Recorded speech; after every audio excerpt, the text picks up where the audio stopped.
Вмешательство в абхазские выборы – это действительно не история от 5 ноября. Сообщения о вмешательстве в выборы появлялись и ранее, но правоохранители бездействовали, и когда неизвестные в Абхазии люди проводили так называемые социологические опросы, и когда в избирательных комиссиях восседали иностранные граждане, и тогда, когда анонимные телеграм-каналы выливали ушаты грязи на добропорядочных людей, и даже когда в администрации президента формировались папки с иноагентами и так далее. Игнорирование основополагающих норм Конституции, угроза безопасности повышали уровень недоверия общественности к власти. И инцидент, как его характеризуют сегодня, 5 ноября не случайность, а закономерность. Из офиса Абхазского вестника выволокли иностранных специалистов, которые реализовывали дорожную карту будущего нашей страны, планировали общегосударственные мероприятия, диктовали маршруты президенту другой страны, регулировали деятельность избирательных комиссий, заполняли абхазское информационное поле, покупали граждан Абхазии. Здесь есть работа для всех, от миграционной службы и правоохранительных органов до налоговых служб. И что мы видим? Президент страны, к которому по-хазановски ведут все нити, вот уже более 2 недель отмалчивается, делая вид, что все это его не касается. А представители общественности апеллируют с требованием о справедливости к главному виновнику происходящих антиконституционных событий. Знаем, куда ведут нити.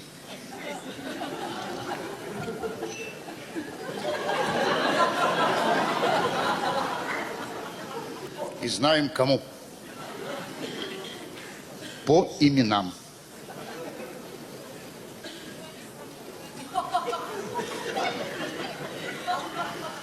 Вы их тоже всех хорошо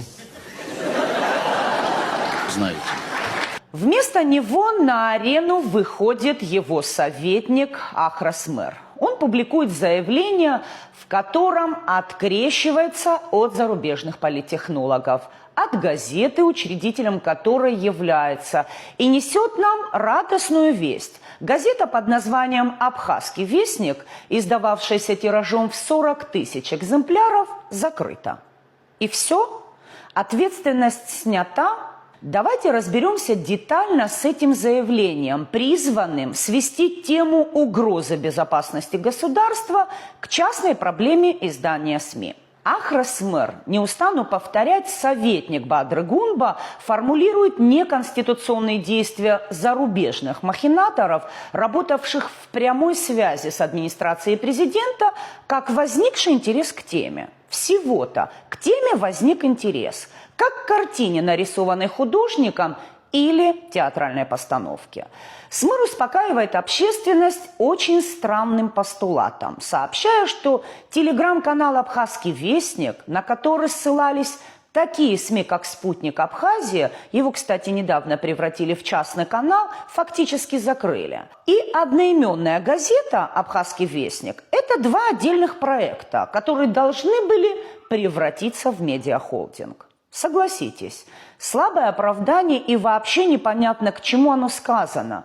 То ли для того, чтобы разделить бюджеты, то ли для того, чтобы перед общественностью снять с себя ответственность за публикации в телеграм-канале. Админов телеграм-канала Ахрас-Мэр, понятно, не называет. Следующий постулат от советника президента, в котором он пытается переложить в том числе и финансовую ответственность за антиабхазский проект на весьма сомнительного персонажа, засветившегося во время президентских выборов – Гарри Цвишба. Зовут меня Гарри, фамилия моя Цвишба. Что случилось? Ну, произошел инцидент, я хотел бы более подробно о нем рассказать. Сразу начну с того, что меня в плен никто не брал. Это абсолютная правда. Почему? Потому что я туда приехал сам. У меня есть очень-очень близкие друзья. Это мои не просто друзья, это братья, это боевые товарищи в каком-то смысле слова. Я с этими людьми в Запорожской области очень много времени находился. Некоторые из них занимали высокопоставленные должности. Собственно, это мои близкие, это мои друзья, события, которые начали происходить у нас в ноябре, еще в октябре. Все это, что называется, было в общем доступе. Звонили, спрашивали, интересовались, все ли хорошо. Кто с заботой, кто, что называется, профессия политтехнолога, это такая профессия, где волка ноги кормят. Приехали в Абхазию, побыли здесь, уехали, потом опять приезжали. И у нас был такой разговор, что работаешь ты на выборах или не работаешь. Как ты смотришь на то, что если там условно помочь команде Бадра Гумба с технологической точки зрения. Дескать, он собирал средства и финансировал газету, издающуюся тиражом в 40 тысяч экземпляров, и занимался ее распространением. Газета не имеет государственного финансирования и существует за счет личных средств и добровольных пожертвований этой группы, сообщает Ахрас-Мыр. Очередной шедевр. СМИР сообщает, что привлекались различные авторы и специалисты, занимались сами активисты, сотрудничали разные люди. И опять привлекались различные специалисты, и вот тут внимание, в том числе, как теперь выяснилось, и иностранные. То есть Ахрас-Мыр сообщает нам, что привлечение иностранных специалистов для него огромная новость. Вот вся страна знала, а учредитель газеты пребывал в неведении. Кто работает, кто платит за газеты, кто ее распространяет и что там пишут.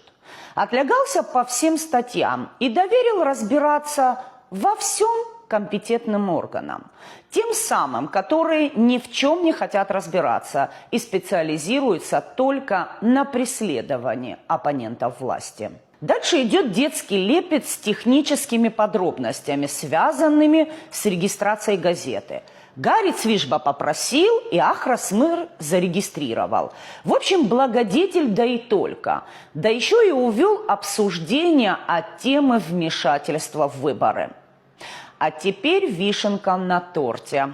Ахрас-Мыр сообщает, что газету он закрыл, и тема для обсуждения исчерпана. Но позвольте, как это закрыл?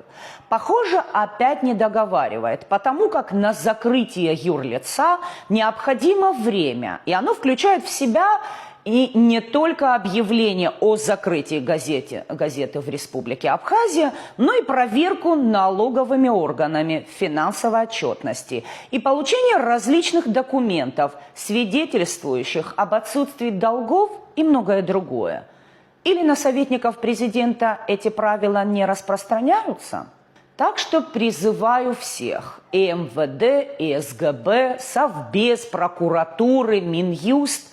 Вы же умеете шерстить счета своих оппонентов, даже личные, невзирая на незаконность своих действий, нарушая все законы и моральные нормы.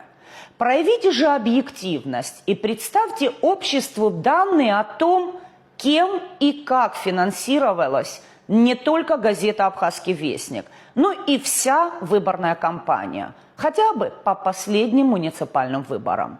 Работайте, а не требуйте от общественности предоставить вам факты и доказательства. Вас целая армия, и это ваша прямая обязанность.